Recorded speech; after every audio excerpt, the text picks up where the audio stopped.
क्या मैम कोई doubt problem, doubt है? बोलो बच्चे, कौन से क्वेश्चन में डाउट है? मैम जो कल 9th इलस्ट्रेशन कर रहे थे मैम, उसमें 4th जो एडजस्टमेंट है वो समझ नहीं आई। 9th इलस्ट्रेशन की 4th एडजस्टमेंट।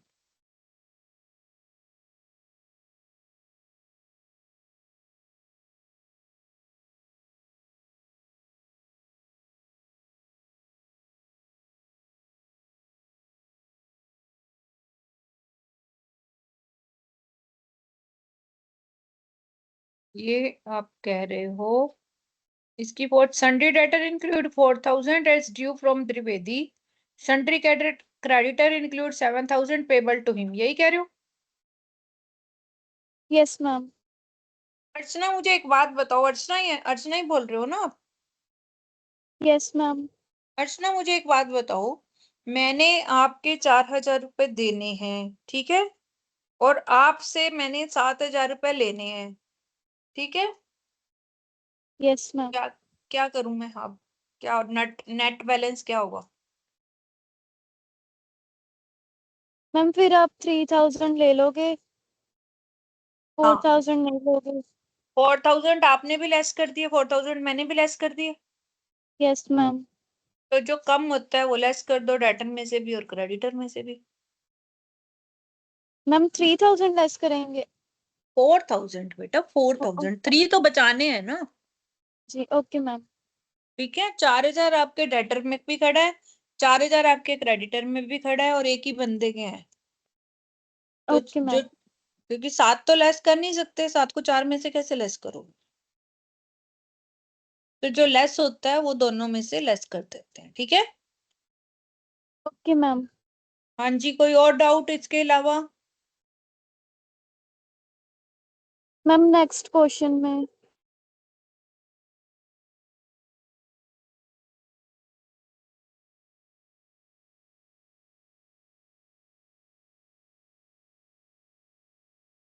बोलिए बेटा।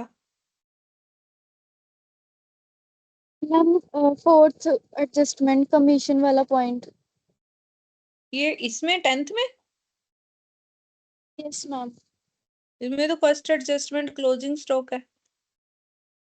Ma'am 4th। 4th, अच्छा। X is to get commission on 2% on gross sale। हाँ जी, वेरी गुड। X हमारा पार्टनर है, वो सेल कर रहा है। क्या सेल कर रहा है? सेल कितनी है हमारी? 8,20,000 की। Yes ma'am. ग्रोस सेल किसको बोलते हैं और नेट सेल किसको बोलते हैं? यानी रिटर्न अगर कोई चीज हो रही है उसको कंसीडर नहीं करेंगे ना, सीधा 8,20,000 पे 2% कमीशन दे देंगे एक्स को। Okay ma'am. ठीक है, और बोलिए।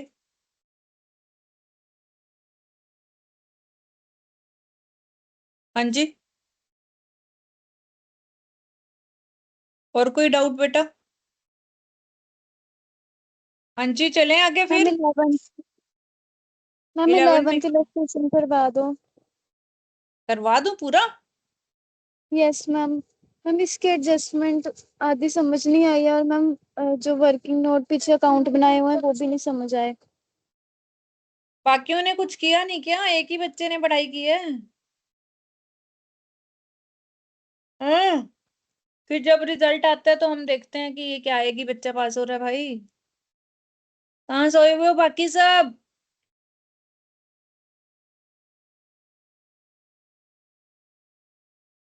कोई जवाब नहीं है। चलो, from the following balances extracted from the books of Mr. S on 31st December, prepare trading and profit and loss account for the year ended on that date and also a balance sheet on the same date। तो सबसे पहले हमने क्या करना है? हाँ जी, बताइए आप। अर्चना क्या करेंगे सबसे पहले? मनप्रीत, मनप्रीत कौर, निशु। हम पहले हम देखेंगे कि कौन सी आइटम ट्रेडिंग की है, प्रॉफिट एंड लॉस की, एंड बैलेंस शीट की है। क्या क्या क्या समझ नहीं आ रहा बेटा, क्या कह रहे हो? पहले चेक करेंगे कौन सी आइटम ट्रेडिंग की है, प्रॉफिट एंड लॉस की है, बैलेंस शीट की है। क्या ये ठीक कह रही है गगन? क्या करेंगे सबसे पहले? गगनदीप कौर, कौन बताएगा भाई मैंने क्या बोला हुआ है कि सबसे पहले क्या करेंगे? हम फॉर्मेट बनाएंगे। यस, सिमरन ने बिल्कुल ठीक बोला है, गुड। तो बेटा जो लोग क्लासेस नहीं लगाते हैं उनको तो वैसे ही नहीं पता चलना, जो लगा रहे हैं वो भी आधे सोए होते हैं, तो जो नहीं लगा रहे उनको तो मैं घर आके नहीं समझाऊंगी। अगर आप लोगों को ये लगता है कि आपके पास काम ज्यादा है, बर्डन ज्यादा है, कॉलेज भी जाना है, घर भी रहना है, पढ़ाई भी करनी है, तो मैं आपको बता दूं, मैं सुबह 6 बजे से लेकर रात के 11 बजे तक 1 मिनट का टाइम भी नहीं है मेरे पास, फ्री नहीं हूँ। बैक टू बैक मेरी क्लासेस और ऑफिस। ठीक है, अगर मेरा शेड्यूल देखो, क्योंकि मैंने अपने टाइम को डिवाइड किया हुआ है कि इतने बजे से इतने बजे तक ये करना है, इतने बजे से इतने बजे तक ये, इतने बजे से इतने बजे तक ये। देन यू कैन इमेजिन कि मैडम आप बस कैसे करते हो ये सब। तो मैं आपको बताऊं, टाइम मैनेजमेंट है। और टारगेट रखो कि हाँ मुझे कल ये काम करना ही करना है। रखोगे टारगेट तो हो जाएगा, नहीं रखोगे तो नहीं होगा। फिर चाहे आप 10 क्लासें लगा लो या 50 लगा लो, कोई फर्क नहीं पड़ता है। जब तक करोगे नहीं तब तक कोई समझ नहीं आएगा बेटा। तो सबसे पहले वेरी गुड सिमरन, सिमरन के लिए क्लैपिंग, कि हमने फॉर्मेट लगा बनाना है। मैं रोज बताती हूँ कि मैंने क्वेश्चन अभी नहीं पढ़ा कि वो क्या कह रहा है, मैंने सिर्फ ये पढ़ा है कि उसने पूछा क्या है। उसने हमारे से पूछा है trading and profit and loss account and balance sheet. तो हमने उसका फॉर्मेट पूरा बनाना है, जो मैंने चैप्टर के स्टार्टिंग में आपको कहा था फॉर्मेट, वो बनाना है हमने। अब हम आगे चलेंगे। Trial balance. हाँ जी, सिमरन आप बताइए बेटा, सैलरीज कहाँ आएंगी? मैम इनकम उसमें पीएनएल में debit side, debtors, asset side balance sheet, stock, trading account debit side. Machinery, ma'am asset side balance sheet, furniture, asset side balance sheet, bad debts. Bad debt ma'am PNL में जाएगी debit side. ठीक है, purchases, purchases ma'am उसमें trading account में जाएगी debit side. Printing and stationery, ये ma'am PNL में जाएगी debit side. Postage and telegraph. Ma'am ये भी टैली उसमें पीएनएल में जाएगी डेबिट साइड। अर्चना आप बताओ, रेंट कहाँ जाएगा? मैम पीएनएल की credit sorry debit side. Cash in hand, ma'am asset side. Bank balance, asset side. Insurance, PNL की debit side. Bill receivable, ma'am asset side. Journal expenses, PNL debit side. Drawings, ma'am capital में से minus. Interest on loan, PNL के ma'am debit side. Wages. Trading account debit side. Hmm ठीक है।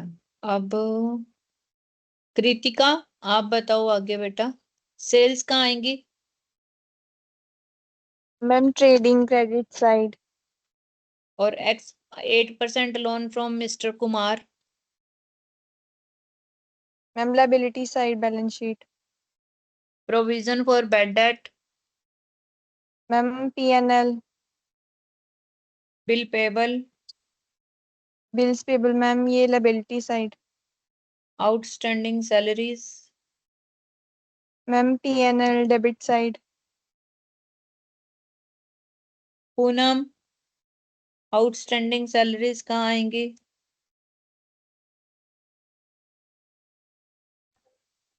Ma'am outstanding salary ma'am उस क्या कहते हैं asset side जाएंगी मैम।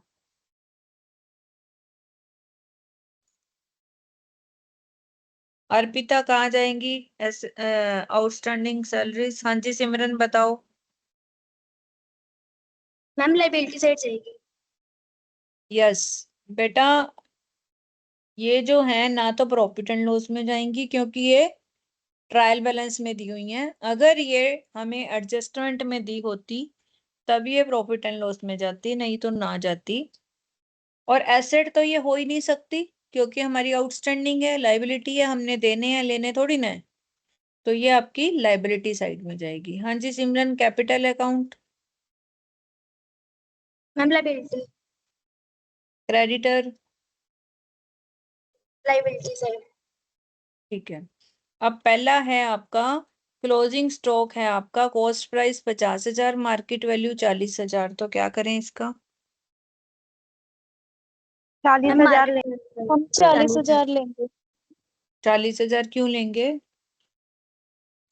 मैम क्योंकि लेस कॉस्ट लेते हैं। हैं? मैम यहाँ पे कन्वर्टिज्म का प्रिंसिपल अप्लाई होता है इस करके।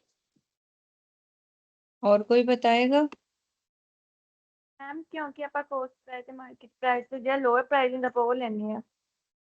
ठीक है, क्यों लेते हैं हम कॉस्ट प्राइस और मार्केट प्राइस में से which ever is lower? Ma'am closing stock के अंडर बेटा वो तो ठीक है, क्लोजिंग स्टॉक में मार्केट प्राइस और cost which ever is less लेते हैं, लेकिन क्यों ऐसा लेते हैं? ऐसा क्यों कहा गया है? कहाँ कहा गया है? ये अकाउंटिंग स्टैंडर्ड 2 में कहा गया है। कहाँ कहा गया है? Accounting standard 2। आपको बताया था ना मैंने कि याद रखना है। तो इसलिए हम क्लोजिंग स्टॉक की वैल्यू 40,000 लेंगे, 50,000 नहीं लेंगे। और 40,000 कहाँ कहाँ लिखेंगे? मैम ट्रेडिंग की credit side and asset side. ठीक है, ट्रेडिंग अकाउंट की क्रेडिट साइड में बाय क्लोजिंग स्टॉक, एसेट में क्लोजिंग स्टॉक एसेट साइड में, बैलेंस शीट में। आगे वो कहता है कि एक ओल्ड फर्नीचर जो 12,000 रुपए का था हमारी बुक्स में 1 जनवरी 2023 को, और हम बुक्स कब बना रहे हैं? 31 दिसंबर को। यानी स्टार्टिंग में वो फर्नीचर हमारे पास 12,000 का था, उसको हमने बेच दिया 5,800 का 29 जून को। A part exchange of new furniture हमने खरीदा जिसकी कॉस्टिंग थी 10,400 की, एंड नेट इनवॉइस 4,600 का पास हुआ परचेज डे बुक पे। अब हमने क्या करना है, एक बार इसकी सारी एंट्री को ध्यान से देख लो।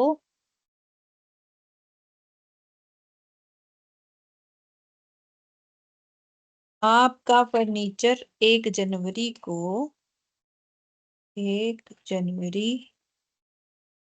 2023 है।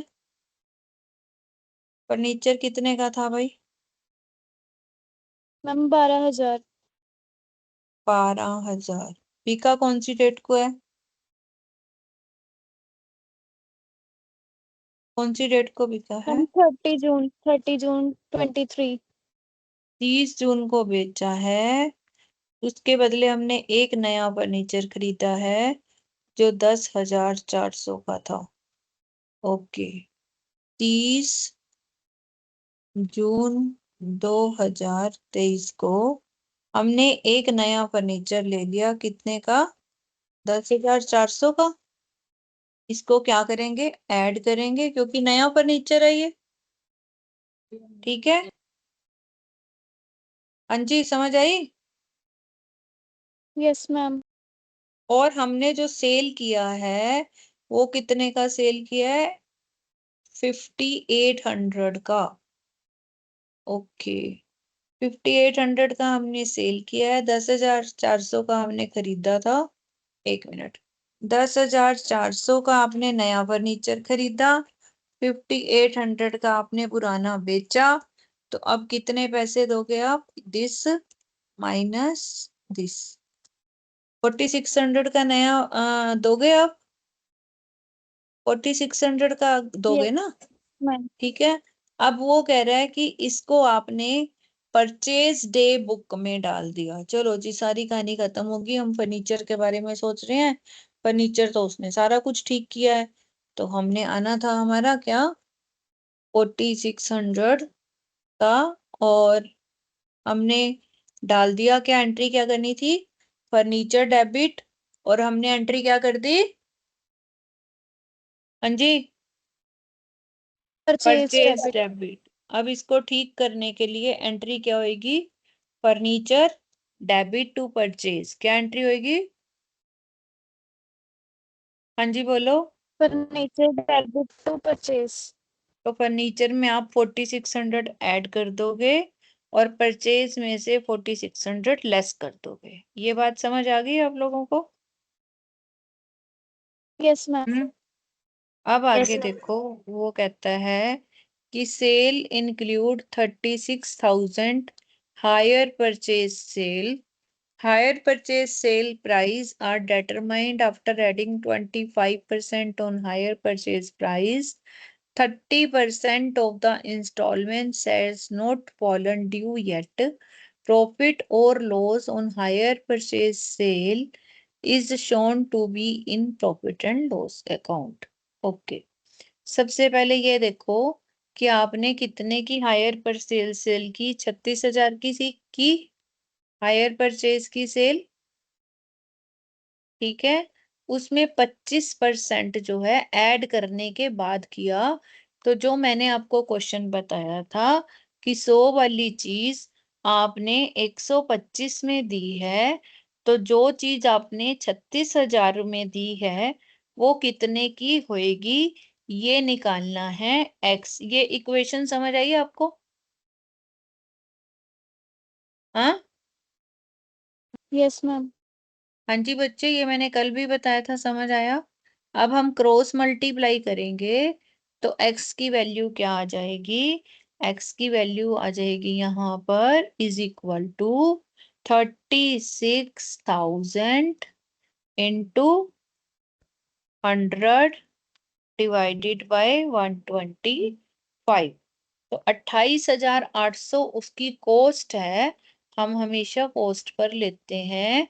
अब वो क्या कहता है, इसमें से 30% इंस्टॉलमेंट तो अभी ड्यू ही नहीं हुई, तो वो हमारा स्टॉक हो गया, क्योंकि वो तो हमने सेल माननी ही नहीं है। 30% इसका, कितने परसेंट? 30%, 8,460। ठीक है। अब अगली है, आपने जो पहले पूछा था कि डेटर्स में 7,500 हैं, क्रेडिटर में भी 6,000 हैं एक ही बंदे के, तो कितना लेस करेंगे दोनों में से? बताइए बच्चे। 1500 मैम, 1500। 1,500 कहाँ है भाई? ओ कौन बोला था मैम ये लेस। 15? मैम अर्चना मैम, लेस करके जो अमाउंट बचेगी 1500। बेटा लेस करके नहीं कहा था, ध्यान से कान खोल के सुना करो। जो लेस अमाउंट होती है, जो कम होती है, इतना बड़ा मैंने आपको एग्जाम्पल दिया था कि मैंने आपको 4,000 देने हैं, आपने मेरे से 7,000 लेने हैं, देने हैं आपने मेरे 7,000, मैंने 4,000 देने हैं, तो आप मुझे 3,000 दोगे, तो 4-4,000 लेस किया ना हमने। दोनों का डिफरेंस नहीं यस मैम। निकालना, दोनों में से जो कम वाली अमाउंट होगी, 6,000 और 7500 में से कम क्या है? 6000। तो 6,000 लेस करेंगे डेटर में से भी और क्रेडिटर में से भी। अब बात समझ आई? Yes ma'am. इंश्योरेंस प्रीमियम आपने 31/3 तक दिया हुआ है। इंश्योरेंस है आपका 4,800। यूजली जो इंश्योरेंस होता है वो पूरे साल का होता है। आपने 4,800 जो दिया है वो पूरे साल का है, यानी कि 12 महीने का है। और 12 महीने में से आपका कितना एडवांस गया हुआ है? 3 महीने का। ठीक है। Yes ma'am. इनटू 3, ये 1,200 आपका प्रीपेड हो जाएगा। प्रीपेड को हम प्रॉफिट एंड लॉस में से लेस करेंगे और बैलेंस शीट की एसेट साइड में लिखेंगे। ठीक है। अब मशीनरी एंड फर्नीचर पर डेप्रिसिएशन लगानी है और 5% आपने बेड डेट बनाने हैं। इसमें हायर परचेज डेटर पर कोई बेड डेट का प्रोविजन नहीं बनाना है। हायर परचेज डेटर वही जो हमने अभी निकाले थे, ठीक है, उसके ऊपर कोई प्रोविजन नहीं बनाना है। तो अभी आपका डेप्रिसिएशन वाला कोई नया पॉइंट नहीं है। नया पॉइंट जो है वो ये है एक तो आप परचेजेस में से जो फर्नीचर है, अभी मैंने आपको कहा था परचेजेस में से लेस करेंगे और फर्नीचर में से भी फर्नीचर में ऐड करेंगे। Goods Saint on hire purchase आपने कितनी बेची हैं? 27,000 की। 75% ऐड किया है हमारा। 28,800 कैसे आता है? क्या इसने 36,000 क्या बोला था?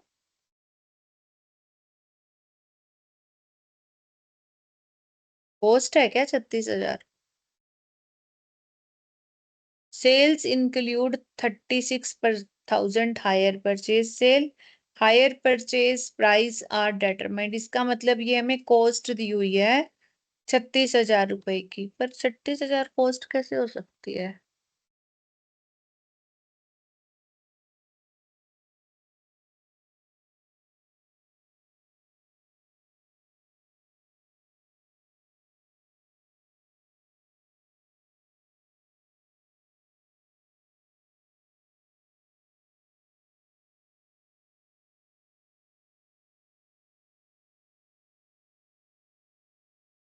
₹36,000 जो है आपका टोटल है। अगर कोई चीज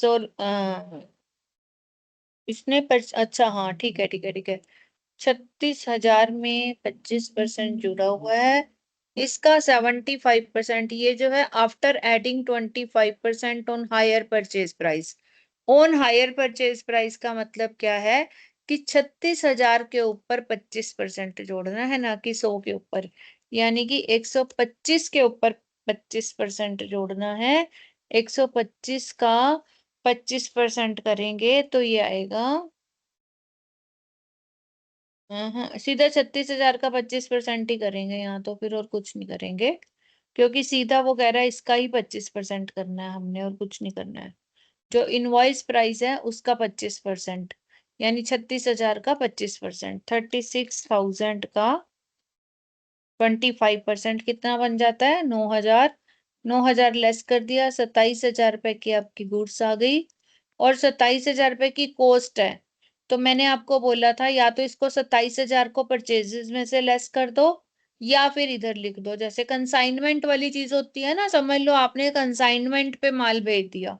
कंसाइनमेंट तो किया है ना आपने, तो कंसाइनमेंट को हम क्या करते हैं? परचेज में से लेस करते हैं ना।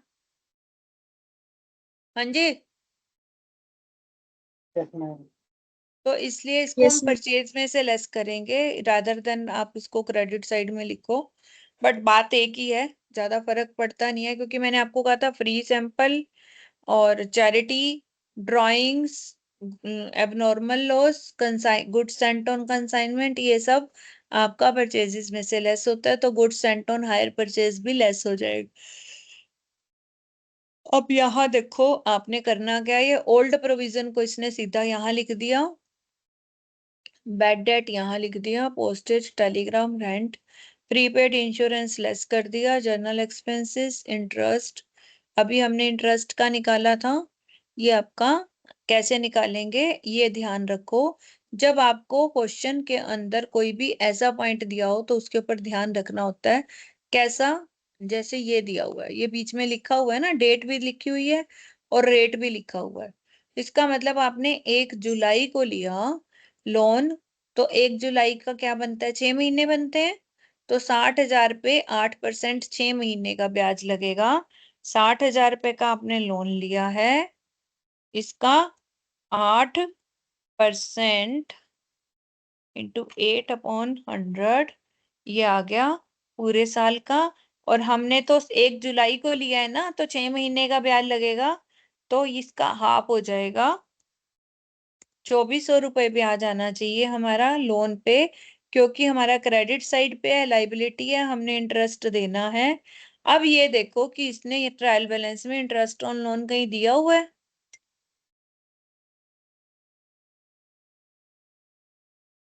Yes ma'am. Yes ma'am. 2,000 दिया हुआ है, और होना कितना चाहिए था? 20। 2,400। हाँ, तो 400 आउटस्टैंडिंग हो गया, ऐड कर देंगे इसमें, और बैलेंस शीट की लाइबिलिटी साइड में दिखा देंगे।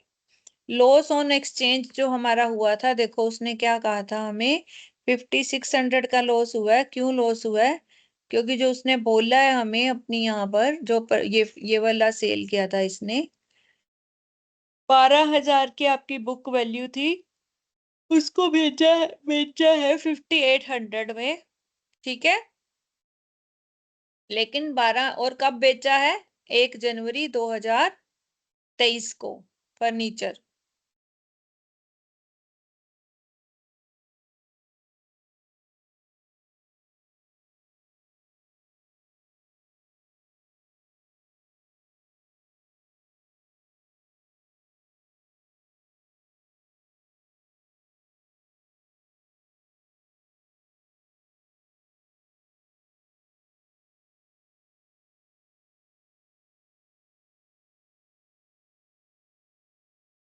ये एक्सचेंज ऑफ फर्नीचर की रेक्टिफिकेशन एंट्री है, इतनी बड़ी करने की हमें कोई जरूरत ही नहीं है।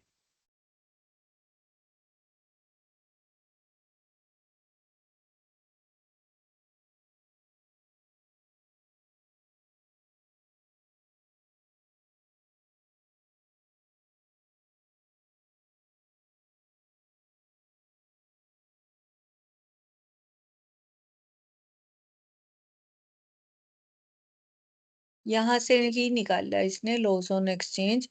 इसके लिए आप इसका अकाउंट भी बना सकते हो। देखो आपने क्या किया, परचेजेस में डाल दिया। परचेज डे बुक में हम एंट्री क्या करते हैं? परचेजेस डेबिट टू क्रेडिटर करते हैं ना। हाँ जी, क्या करते हैं? परचेजेस डेबिट टू, जब उधार खरीदते हैं तो क्या एंट्री होती है? क्रेडिटर। क्रेडिटर। तो क्रेडिटर टू परचेजेस, ये तो अलग एंट्री कर दो, इसमें से निकाल दो क्रेडिटर टू परचेजेस। तो क्रेडिटर में से भी लेस हो जाएंगे, परचेजेस में से भी लेस हो जाएंगे। ये फिर क्रेडिटर में जोड़ दिए। इतना बकवास काम कर रखा है इस एंट्री में से। ये 4600 वाली तीनों लाइनें काट दो अपनी अपनी बुक्स में। 4600 वाली तीनों लाइनें क्या करनी है? हाँ जी, काट देनी है। अब यहाँ देखो डेप्रीसिएशन 600 आ रहा है, हमने ये देखना है बेसिकली। 12,000 का हमारा फर्नीचर था, उसके ऊपर 600 रुपए डेप्रीसिएशन है, तो कितना बच गया हमारा?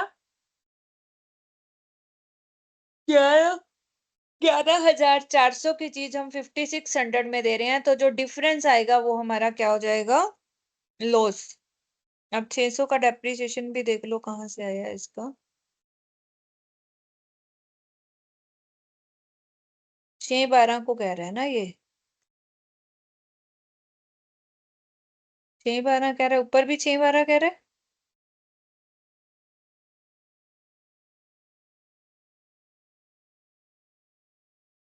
हाँ, 30 जून को।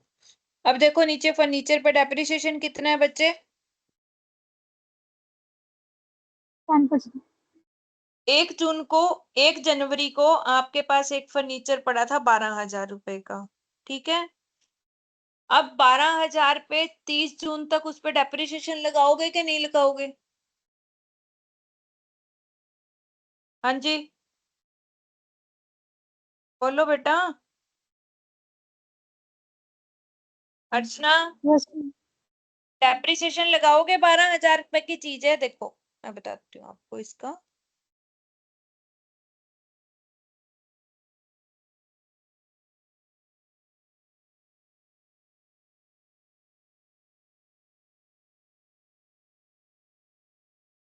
ये है आपके पास फर्नीचर, ठीक है, 12,000, 1 जनवरी 2023, ठीक है। इसके ऊपर डेप्रिसिएशन है at the rate of, ma'am Excel show नहीं हो रही। हाँ मैं दोबारा कर देती हूँ।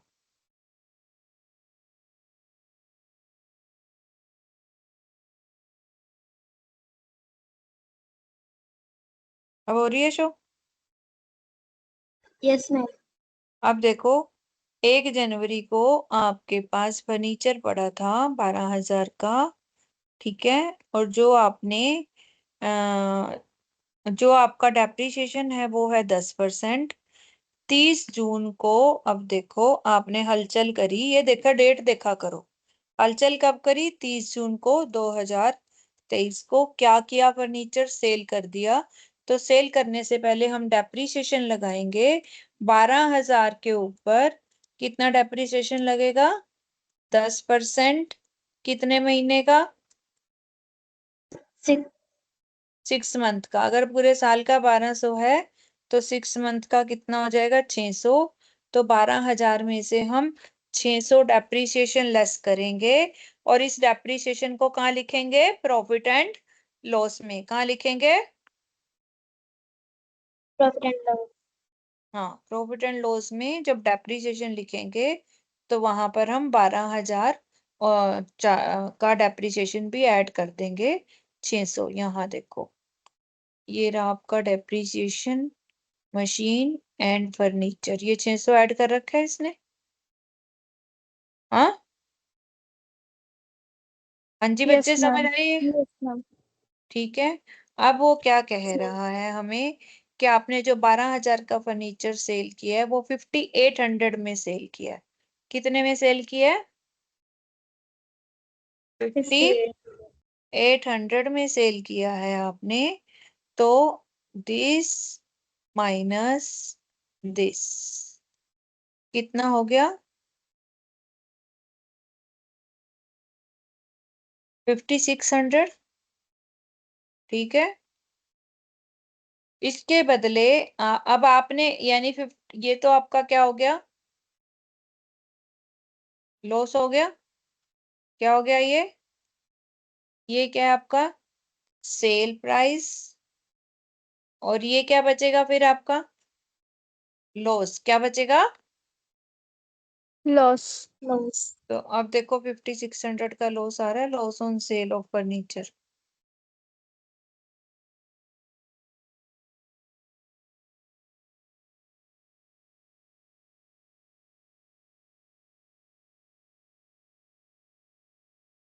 हाँ जी, ये आ रहा है। ठीक है,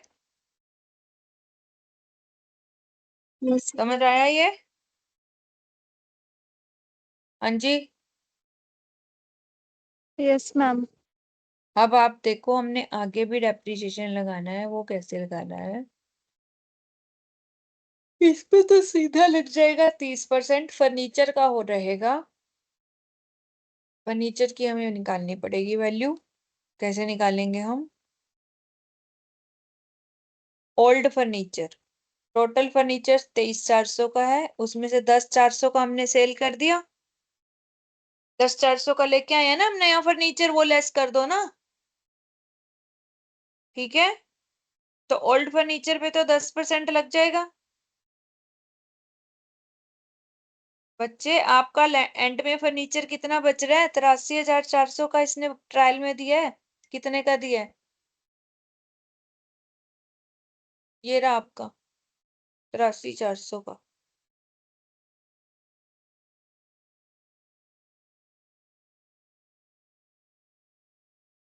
अब देखो, आप यहां से भी मत देखो।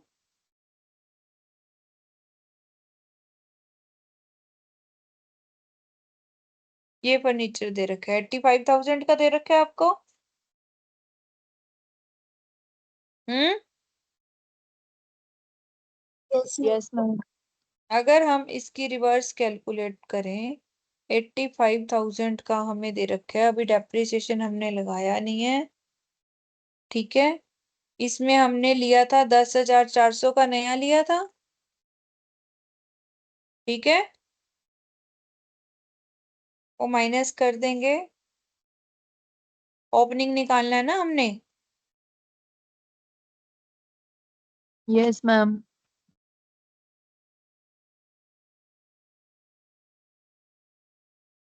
10,400 नहीं माइनस करेंगे हम। नया भी खरीदा है हमने। नया कितने का खरीदा है?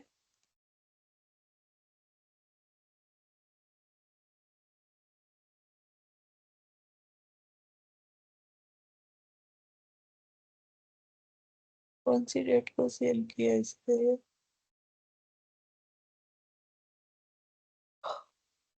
20 जून को किया है ना। यहाँ पर फर्नीचर देखो, पुराना फर्नीचर 10,000, 12,000। और नया फर्नीचर 10,400 का, तो डिफरेंस कितना हो गया? 1,600 का हो गया। 12,000 का आपने पुराना फर्नीचर बेच गया, 10,400 का नया ले रहे हो, तो जो आपका डिफरेंस आएगा वो आपका नया फर्नीचर हो गया। 1,600 का नया यस फर्नीचर ले लिया आपने, ठीक है। ये आ गया 1,600, पता चल गया कहाँ से आ गया?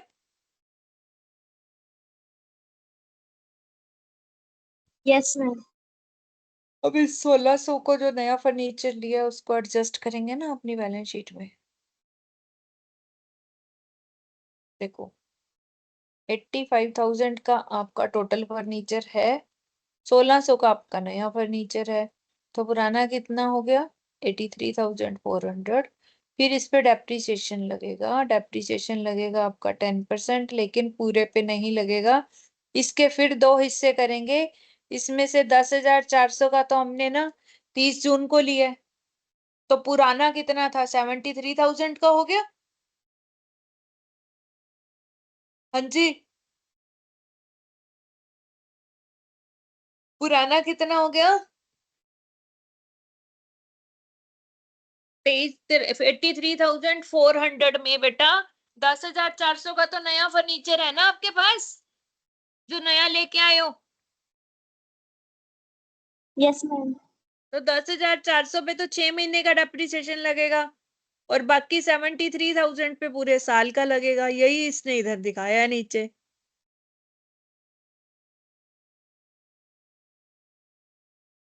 ये देखो 83,400 में से 10,400 तो वो फर्नीचर है जो हमने 30 जून को खरीदा है, उसके ऊपर 10% के हिसाब से 6 महीने का लगेगा, बाकी पे पूरे साल का, तो टोटल डेप्रिसिएशन ये आ गया। ठीक है, यस मैम। Yes ma'am. अब कर लोगे? Yes ma'am. आगे देखो, ये आपका आ गया डेटर्स आ गया, उसके बाद आपका स्टॉक इन ट्रेड आ गया जो 40,000 विच एवर इज लेस लिया था। हायर परचेज आपका डेटर स्टॉक जो है 8,100 कैसे आया है?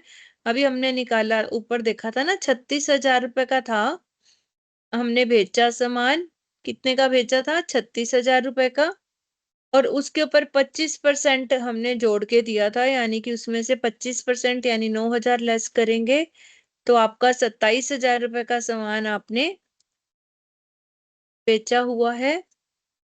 उस पे 27,000 की कॉस्ट का सामान जो है आपका गया हुआ है, और उसका 1/3 30% आपके पास पड़ा है। हायर परचेज वाले को जो आपने सामान दिया हुआ है, कंसाइनमेंट ही समझ लो इसको, उसकी कॉस्ट है आपकी 27,000 की, और उसके पास आपका 30% सामान बचा हुआ पड़ा है। तो जो कंसाइनमेंट के पास अनसोल्ड स्टॉक होता है उसको हम स्टॉक में लेते हैं कि नहीं लेते, याद है? हाँ, यस मैम। तो यही 30% हमारा 8,100 स्टॉक में आ जाएगा, और इसको अब हम नॉर्मल स्टॉक में ऐड ना करके हायर परचेज स्टॉक में ऐड करेंगे, इसलिए हम बैलेंस शीट में इसको हायर परचेज स्टॉक में लिख देंगे।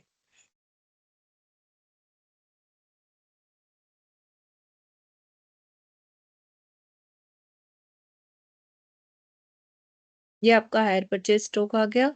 ये आपके टोटल डेटर हैं, डेटर में से 10,800 आपके हायर परचेज के हैं, क्योंकि वो 36,000 का 30% आएगा हायर परचेज डेटर, क्योंकि पैसे तो हमने 36,000 के हिसाब से लेने हैं ना, चाहे स्टॉक हमारा 8,100 के हिसाब से, 27,000 के हिसाब से है।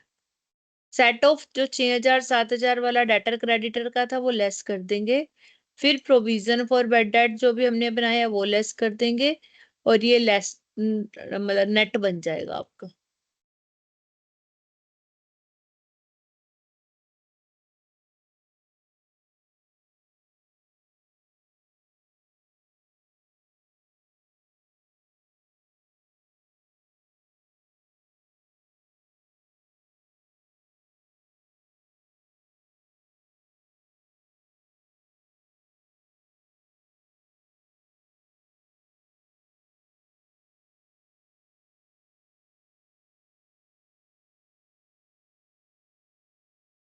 ये लास्ट क्वेश्चन था, 12वां एग्जाम्पल भी है। आप लोग बेटे 12वां एग्जाम्पल करो, मैं आपको 10 मिनट का टाइम दे रही हूँ, अगर किसी को कुछ पूछना होगा तो मैं उसके बाद बताऊंगी। पहले करो। आप में से कोई स्टूडेंट है जिसने 12वां कर लिया हो, 12th एग्जाम्पल? हाँ जी बच्चे, नो मैम। करो फिर, सब लोग करो अब बैठ के। 10 मिनट का टाइम दे रही हूँ, जल्दी करो।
हाँ जी बच्चे, हो रहा है?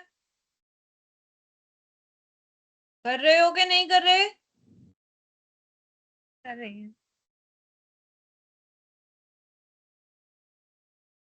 बच्चे उड़ जाते हैं जब मैं क्वेश्चन करने का नाम देती हूँ तो।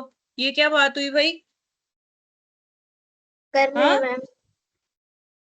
नहीं फिर बच्चे निकल जाते हैं बीच में मैम से, कर स्ट्रेंथ कम हो जाती है आप लोगों की। पढ़ना नहीं है क्या उन्होंने?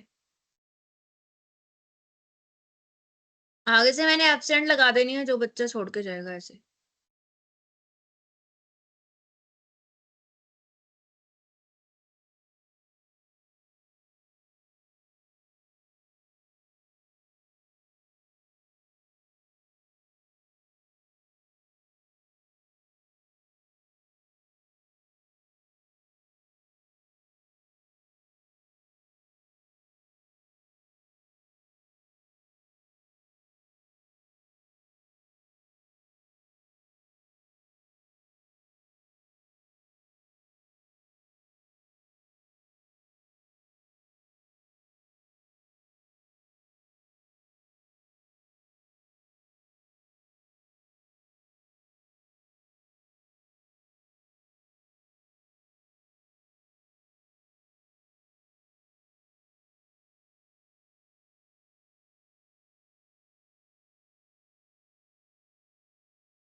हाँ जी बेटा, हो गए 10 मिनट तो। हो रहा है क्वेश्चन? आपको समझ आ रहा है सबको? मैम ये इंटरेस्ट वाला पॉइंट बता दो। देखो मैं फटाफट से, थर्ड एडजस्टमेंट। कोई बात नहीं मैं बताती हूँ।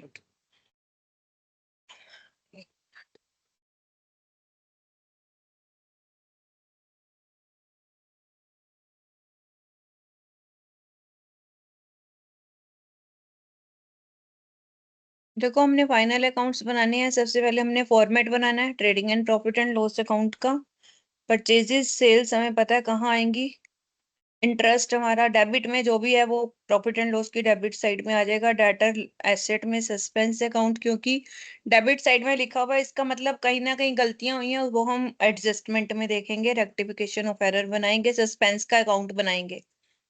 रेंट प्रॉफिट एंड लॉस में plant and machinery profit and loss, sale furniture profit and loss, salaries wages salaries profit and loss, wages trading में, जीएसटी हमारा लाइबिलिटी होती है, डेबिट है ना, खर्चा होएगा। मोटर कार हमारा एसेट में, ऑक्ट्रॉय हमारा ट्रेडिंग में। ठीक है, उसके बाद insurance profit and loss, unexpired insurance हमारा आएगा एसेट साइड में। फैक्ट्री शेड हमारा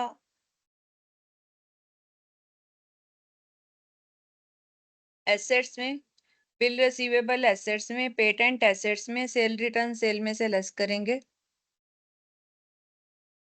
सेल्स बैंक हमारा क्रेडिट साइड में है, तो लोन फ्रॉम बैंक है, लाइबिलिटी में आएगा बिल पेबल, लाइबिलिटी में कैपिटल, लाइबिलिटी में सन्ड्री क्रेडिटर, लाइबिलिटी में अप्रेंटाइनशिप प्रीमियम रिसीव्ड हमारी इनकम होती है। जब हमारे पास कोई ट्रेनी आता है और हम उससे पैसे लेते हैं ट्रेनिंग देने के, तो वो हमारी अप्रेंटाइनशिप प्रीमियम होती है। ये पेमेंट भी हो सकती है, रिसीव भी हो सकती है। अगर आप रिसीव कर रहे हो तो ये इनकम है, पे कर रहे हो तो खर्चा है, क्योंकि कई बार हम देते हैं ट्रेनिंग के पैसे और कई बार लेते हैं। परचेज रिटर्न परचेज में से लेस हो जाएगा। स्टाइफन देते हैं कई बार हम, उसको स्टाइफन बोलते हैं। You are required to prepare trading and profit and loss account. A sale of 25,000 made for cash has been credited to purchase account. अब ध्यान से देखो, आपने सेल करी कैश, एंट्री होनी चाहिए थी कैश डेबिट टू सेल, आपने एंट्री कर दी कैश डेबिट टू परचेज। तो अब हम परचेज को क्या करेंगे? हाँ जी, डेबिट। परचेज डेबिट से, और मैम परचेज परचेज डेबिट और क्या करेंगे? कैश डेबिट टू सेल करना था, आपने कैश टू परचेज कर दिया। परचेज डेबिट टू सेल करेंगे, बस खत्म काम। क्योंकि अकाउंट में जब गलती होती है तो वन साइडेड होती है, वो टू साइडेड नहीं होती। परचेज अकाउंट को क्रेडिट कर दिया था, उसको डेबिट कर दो, और सेल को क्रेडिट कर दो। ठीक है, done. Yes ma'am. Private purchase है आपकी 6,000 रुपए की, उसको आपने परचेज डे बुक में डाल दिया। प्राइवेट परचेज क्या होती है? हमारी ड्राइंग्स, हमने एंट्री करनी थी ड्राइंग्स डेबिट टू कैश, जो ना कैश नहीं, टू एबीसी, जिससे भी लिया था हमने कर दिया परचेज डेबिट टू एबीसी, जो भी है। तो अब हम क्या करेंगे? परचेज डेबिट नहीं, ड्राइंग्स डेबिट टू परचेज, क्या एंट्री करेंगे? Drawing debit to purchase. हाँ, loan account of the books of proprietor, जो है आपका लोन 1 लाख का था शुरू से, नहीं बैलेंस आप लेके आए थे 50,000, 50,000 का लोन आपने और लिया, 1 लाख का लोन हो गया। 10% लोन जो है आपका, ये क्यों दिखा रहा है? इसका इंटरेस्ट बताएगा वो आपको। देखो 10% भी दे दिया, डेट भी दे दी। इसका मतलब जो 50,000 आपका 1 तारीख को था, उसके ऊपर आपका 10% 5,000 ब्याज लगेगा। और जो आपने लिया 31/12 को है, और बुक्स कब बनाने हैं हमने? 31 मार्च को। तो जो आपने 31/12 को लिया है, तो 3 महीने का ब्याज लगेगा इस पे, 50,000 पे 3 महीने का 10%। हाँ जी, कहाँ है आपका इंटरेस्ट? देखो 5,000 तो आपका हो गया पूरे साल का, नहीं निकाला है इसने, बैलेंस शीट वर्किंग नोट बनाया है, ये रहा। Sale on approval basis, exchange of furniture, rectification entry छोड़ दो, कमीशन छोड़ दो, इंटरेस्ट की नहीं बनाई है, चलो मैं बना देती हूँ।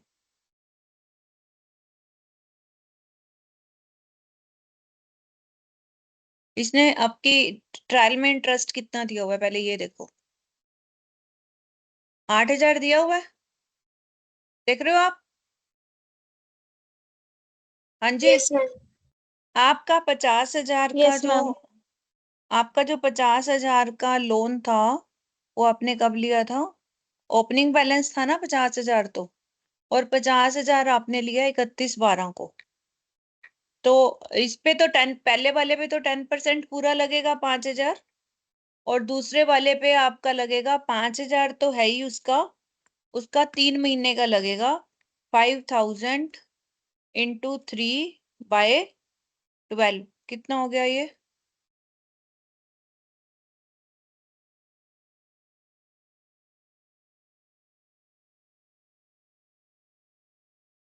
1250।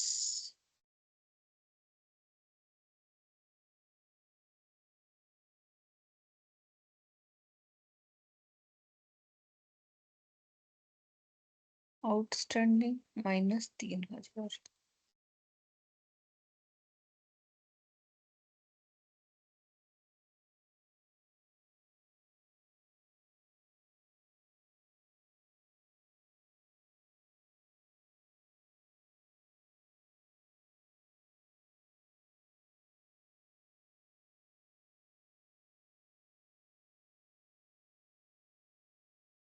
31/12 को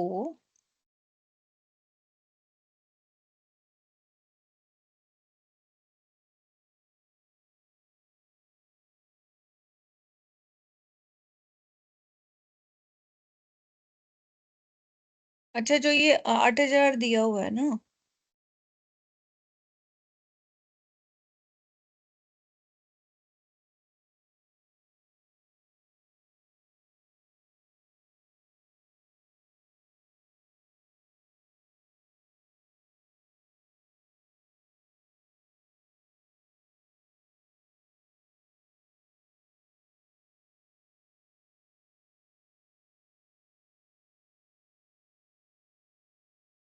₹50,000 पे 10%,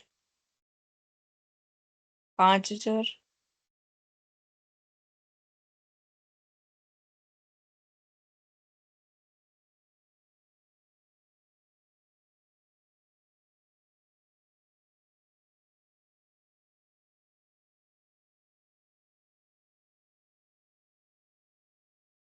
इसने कुछ और भी दिया है क्या इंटरेस्ट के बारे में? लिखा भी है क्या? यस मैंने मैम, अभी पढ़ी नहीं। लिखा है वो, मैंने पढ़ा नहीं ना, कहाँ पर है? कौन सी एडजस्टमेंट है? Ma'am third. ये मैम थर्ड में। थर्ड, ये अच्छा। Interest paid include 3,000 interest paid to UBI bank. ओ, यहीं पर आ गई ना, सारी कहानी खत्म होगी। देखो, एक लाइन ना पढ़ने से मैं कितनी कंफ्यूज हो गई। वो ये कह रहा है कि आपने 31 मार्च नहीं है, 31/12 को ही आपके अकाउंट्स बन रहे हैं। तो जो आपने 31 दिसंबर को आपने लोन लिया था, उस पे तो वैसे ही इंटरेस्ट नहीं लगेगा। 31 मार्च नहीं है, 31/12 है। मैंने सोचा 31 मार्च है, 31 मार्च पे तो 3 महीने का लगता। आपने 2 बार ही लोन लिया, एक लोन आपका स्टार्टिंग में था, एक लोन आपने एंड में लिया 31/12 को। तो जो लोन लिया 31/12 को, उस पे 31/12 को ब्याज लगेगा। सेम डे तो ब्याज नहीं लगता ना? हाँ जी। Yes ma'am. तो अब हमारा ब्याज लगेगा इस 50,000 पे, इस पे 10% ब्याज लगेगा 5,000। 5,000 में से वो कह रहा है 3,000 ऑलरेडी पे कर चुके हैं, जो उस 8,000 में जुड़ा हुआ है। तो 3,000 आप पे कर चुके हो, तो आउटस्टैंडिंग कितना रह गया? 2,000 रह गया। हाँ जी। Yes ma'am. तो वही 2,000 उसने ऐड किया है। उसके बाद वो कह रहा है during the year goods worth 1 lakh were invoice sale on approval basis at cost plus 25%। इसमें से 20,000 की गुड्स एक्सेप्ट कर ली कस्टमर ने, बाकी कितनी रहेगी? 80,000। 40,000 की रिजेक्ट कर ली and properly accounted for, but बाकियों की अभी इंटीमेशन नहीं आई। तो 3 हिस्से बनेंगे इसके, 4 लाख के। 20,000, 40,000 और बाकी कितना रह गया? 40,000। हाँ जी यस मैम। बच्चे। अब देखो, जो 20,000 की उसने गुड्स एक्सेप्ट कर ली, वो तो हमारी सेल मानी गई, उसको तो हम सेल में ले लेंगे। ठीक है।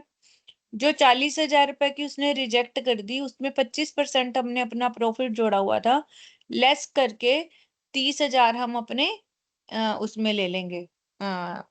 इसमें ले लेंगे, स्टॉक में, परचेजेस में वापस कर लेंगे स्टॉक में। और बाकी की जो अभी कंफ्यूज है, तो उसको हम सेल नहीं मानेंगे, उसको भी सेल नहीं मानेंगे। देखो,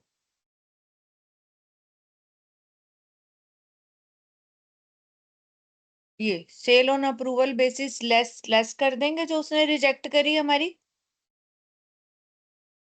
समझ आई आपको? Yes ma'am. अब 40,000 की जो हमारे पास कस्टमर के, ये तो रिजेक्ट हो गई, ये तो ऑलरेडी जो रिजेक्ट होके वापस आ गई हमारे स्टॉक में जुड़ गई। अब जो कस्टमर के घर में पड़ी है 40,000 का सामान, उसको भी आपने स्टॉक में जोड़ना है। अब उसके घर जो 40,000 का सामान पड़ा है, उसमें आपने 25% प्रॉफिट जोड़ा हुआ है।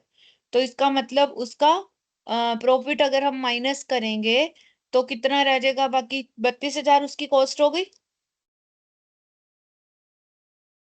हाँ जी। बेटा, जो 40,000 उसके पास रह गया ना, उसको हमने कॉस्ट निकालनी है। देखो, आपने 100 रुपए की चीज उसको 125 में बेची थी, 25% जोड़ के। और आपने उसको बेची कितने की थी, अब उसके पास सामान कितना पड़ा आपका 40,000 का, तो उसकी कॉस्ट क्या हो जाएगी x, then x is equal to 40,000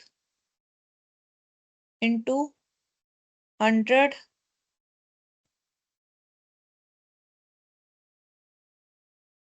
into 100 divided by 125। तो ये 32,000 उसकी कॉस्ट आ गई। ये हमारे डेटर में भी जुड़ जाएगा और स्टॉक में भी जुड़ जाएगा। डेटर में नहीं, सॉरी, सिर्फ स्टॉक में। किस में जुड़ेगा? तो हाँ जी बच्चे, हाँ, स्टॉक में जुड़ेगा। और जो 40,000 की बस, और तो कुछ आएगा ही नहीं। जो रिजेक्ट हो गई थी वो अप्रूवल बेसिस वाली हम लेस कर देंगे सेल में से। Debtors were shown after deduction of the provisions of 2000. It was decided that this debt was considered to be bad. अब 2000 अगर बैड ही है तो उस पे हम प्रोविजन नहीं बनाएंगे। And a provision of 1000 should be made which was considered doubtful. तो 1000 का हमने प्रोविजन बनाना है। It was decided that debt was considered to be bad. Suspense account represent money advance of sale manager. आपने sale manager को advance दिया हुआ था। Who was sent to Mumbai in August. On sale promotion पे आपने उसको भेज दिया। On returning to Kolkata submitted a statement disclosing that 2000 were incurred on travelling. 2000 उसने ट्रैवलिंग पे खर्च किए और 1800 लीगल एक्सपेंसेस पे खर्च किए। बैलेंस उसके पास है। ठीक है, जो सस्पेंस अकाउंट है वो पता चल गया किस चीज का था। हमने किसको पैसे दिए हुए थे? अपने मैनेजर को दे रखे थे, वही नहीं मिल रहा था बैलेंस। कैश कम हो जाता है ना जब आप किसी को दे देते हो और उसकी कोई एंट्री नहीं कर रहे, है ना। तो उसने आपका यस मैम। जो उसने अपने खर्चे बताए हैं, 2000 था उसके पास। Was incurred for travelling, 2000 travelling में प्रॉफिट एंड लॉस में आ जाएंगे। 1200 लीगल एक्सपेंसेस में, 1800 मिसलेनियस में आ जाएंगे। बाकी हम उसके पास उसके नाम से डेबिट में लिख देंगे, मैनेजर के नाम से, क्योंकि वो तो हमने उससे लेने हैं ना। देखो ध्यान से, ये sales as return wrongly credited to purchase, और ये 40,000 जो रिटर्न हुए हैं। क्लोजिंग स्टॉक में हम जो 32,000 का सामान पड़ा है उधर वो आ जाएगा। Purchase less purchase return, wrongly sales जो थी ये दोनों में से माइनस हो जाएंगी। प्राइवेट परचेज जो हमने गलती से डाल दिया था ड्राइंग्स, इसमें से माइनस हो जाएंगी। ये अभी हमने किया नहीं ना फर्नीचर वाला, तो पॉइंट कौन सा है? फर्नीचर को परचेज में ऐड कर दिया होगा, और क्या किया होगा? ये रहा furniture of account purchase represent sold furniture which was replaced on 1 January. A new one costing 1,20,000 आपने खरीदा, जिसके लिए एडिशनल कैश पे किया 40,000। जो हमने करना था फर्नीचर डेबिट टू कैश हमने कर दिया, परचेजेस डेबिट टू कैश। अब परचेजेस में से लेस कर देंगे, फर्नीचर में ऐड कर देंगे। तो वो हमने फर्नीचर में से लेस कर दिया। और कोई खास एडजस्टमेंट आपको करते हुए लगा हो इसमें? तो एक बार ये क्वेश्चन बच्चे आज दोबारा कर लेना, फिर कोई डाउट होगा तो मैं कल बता दूंगी। है किसी को और इसके अलावा कोई और डाउट है? 1 लाख का सामान हमने उसको भेजा था, 20,000 उसने एक्सेप्ट कर लिया, 40,000 वापिस भेज दिया। तो जो उसके घर पे पड़ा है वो 40,000 का है। और उसका हमारा, तो वो भी तो हमारा ही स्टॉक है ना, मैंने आपको सामान बेचा है और आपने कुछ ले लिया, कुछ वापिस कर दिया। तो जो आपके पास बचा हुआ है वो तो मेरा स्टॉक माना जाएगा ना बच्चे। हम्म, आई ये बात समझ? Yes ma'am. कुछ नहीं बोल रहे आप लोग, मुझे पता ही नहीं चल रहा आपको समझ आ रहा है या नहीं आ रहा।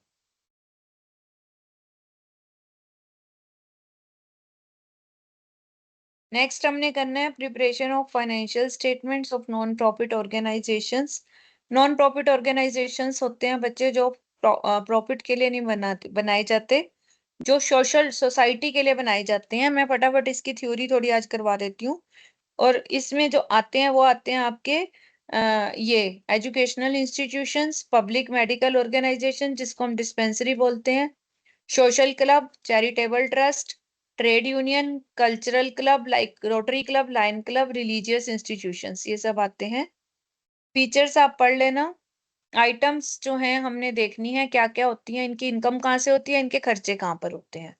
ठीक है, तो इनकम में ज्यादातर हमारे पास आता है तो डोनेशन देते हैं लोग इनको, या एंट्रेंस फीस। एंट्रेंस फीस होती है जब आप किसी क्लब के मेंबर बनते हो या किसी एनजीओ के मेंबर बनते हो तो आपको पैसे देने पड़ते हैं एंटर करने के लिए, उसको हम एंट्रेंस फीस बोलते हैं।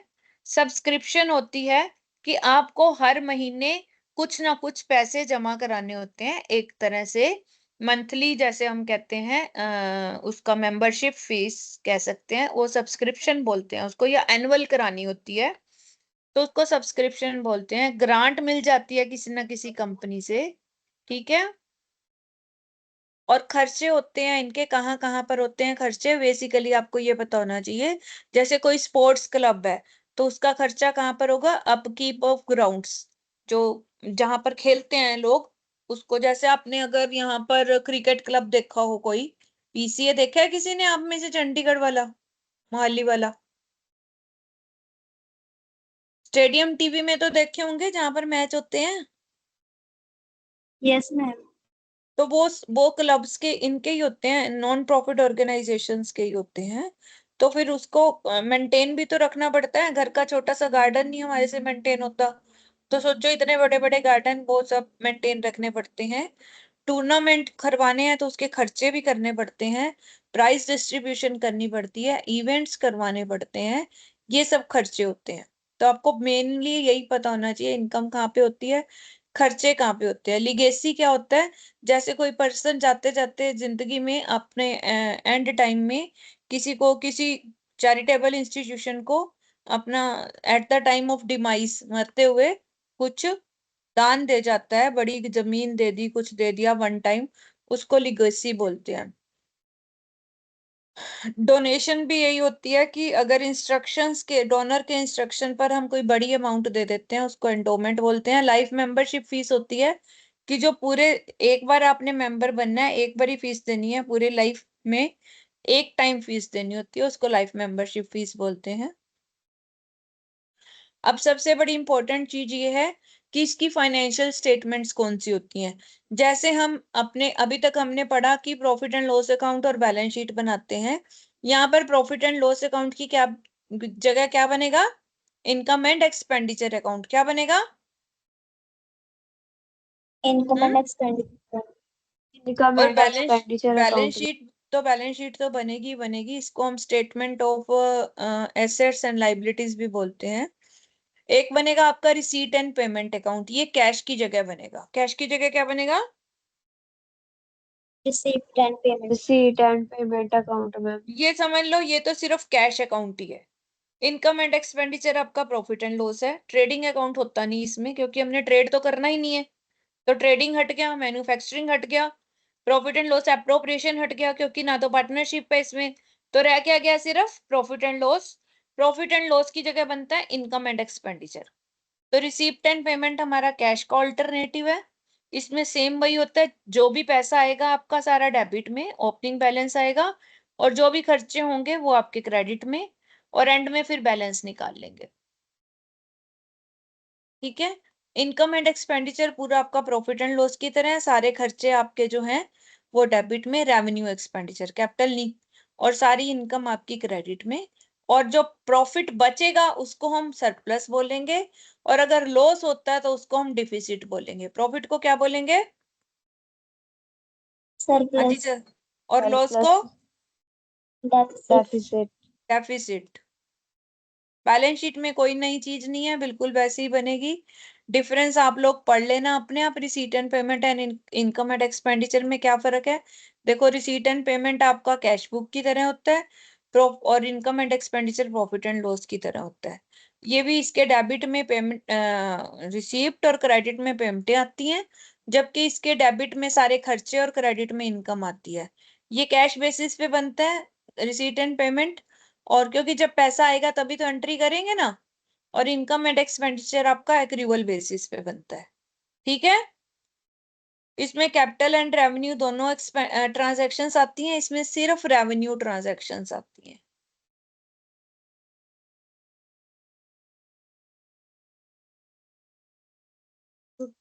इसमें हम सिर्फ प्रीवियस पीरियड की एंट्रियां लेते हैं। मेरी मेन इंक्लूडेड, आउटस्टैंडिंग अमाउंट और करंट ईयर एक्सक्लूडेड।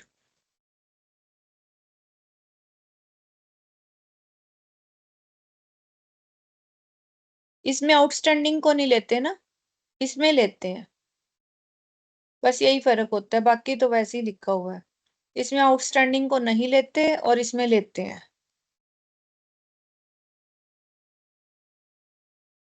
ये हमारा रियल अकाउंट होता है, ये हमारा नॉमिनल अकाउंट होता है। इसमें ओपनिंग बैलेंस भी होता है, क्लोजिंग भी होता है, इसमें कोई ओपनिंग क्लोजिंग नहीं होता।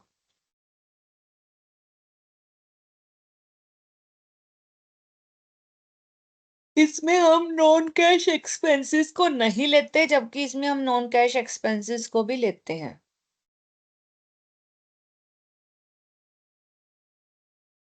अब आता है कैपिटल। देखो, नॉर्मली हमारे बिजनेस में हमें कैपिटल मिलती है, हम खुद पैसा लगाते हैं या पार्टनर लगाते हैं, वो कैपिटल होता है। जबकि charitable institution, non profit organisation में कोई पैसा, किसी का कैपिटल नहीं होती। नॉर्मल एक फंड होता है जिसको हम कैपिटल फंड कह देते हैं, जनरल फंड या एक्यूमुलेटेड फंड, जो इनके अपने सरप्लस को मिला मिला के बनता है। जितना सरप्लस करते चले जाते हैं वो बन जाता है। एक होता है स्पेशल फंड। स्पेशल फंड बनाया जाता है किसी स्पेसिफिक पर्पस के लिए। जैसे यहाँ गौशाला में बिल्डिंग बन रही है, वो कहते हैं कि बिल्डिंग के लिए दान दो, और मैंने कहा कि मेरी स्लिप काट दो, लेकिन ये बिल्डिंग के नाम से काटना, मैं ये पैसा सिर्फ बिल्डिंग में लगाने के लिए दे रही हूँ। तो वो पैसा सिर्फ बिल्डिंग, एक अलग अकाउंट खुलेगा बिल्डिंग फंड, वो पैसा सिर्फ बिल्डिंग फंड में ही जाएगा, जो स्पेशल किसी पर्पस के लिए दिया जाता है। तो बिल्डिंग का खर्चा उस फंड में से होगा, उसको बोलते हैं स्पेशल फंड। क्या बोलते हैं? Special fund. हाँ। इसके अलावा डोनेशन हो गया, एंट्रेंस फीस हो गई, सब्सक्रिप्शन हो गई, ये सब आपकी इनकम होती है। क्वेश्चन हम नेक्स्ट क्लास से शुरू करेंगे, अभी आप इसके सिर्फ थ्योरी पढ़ लो आज, ठीक है, क्योंकि आपके अभी पिछले रहते हैं। और मैं आपको एक बात और बड़ी लाउडली बोल रही हूँ अब लास्ट में, आप लोगों ने फाइनल अकाउंट के सारे क्वेश्चन दोबारा करने हैं। जो कर लिए हैं वो भी, जो नहीं किए वो एक बारी, जो कर लिए हैं वो दोबारा, और मतलब जो नहीं किए हैं वो 2 बारी करोगे, एक बारी तो पूरे करने हैं पुराने वाले।